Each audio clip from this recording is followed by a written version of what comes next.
विपद संकुल अवस्था शौचालय गजपति जिला सदर महकुमा पारଳାଖେମୁଣ୍ଡି सहर में शौचालय गुड़िकर अवस्था शोचनीय हो पड़ी। एभली एक दृश्य पारଳାଖେମୁଣ୍ଡି पौर परिषदर वार्ड नंबर 3 अंतर्गत सदाराम पोखरी पार्श्व शौचालय देखा मिली। ଏହି ଶୌଚାଳୟର ସମ୍ମୁଖ ଭାଗ ଚିକ୍କଣ ଚାକଣ ଦେଖାଯାଉଥିବା ବେଳେ ଭିତର ପାର୍ଶ୍ୱର ଅବସ୍ଥା ନ କହିବା ଭଲ।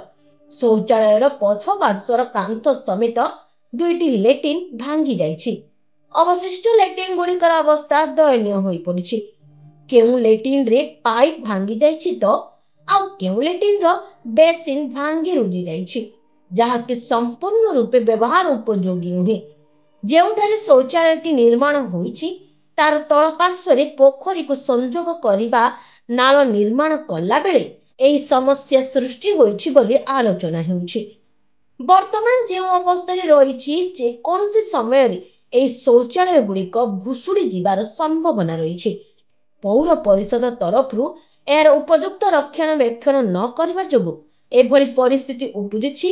ଏହି ସୁଲଭ ଶୌଚାଳୟଟି 2009 ମସିହା ଅଗଷ୍ଟ 15 ତାରିଖରେ ତତ୍କାଳୀନ ହସ୍ତତନ୍ତ୍ର ଓ ବୟନ ବିଭାଗ ମନ୍ତ୍ରୀ ଅଞ୍ଚଳି ବେହେରାଙ୍କ ଦ୍ୱାରା ଉଦ୍ଘାଟିତ ହୋଇଥିଲା।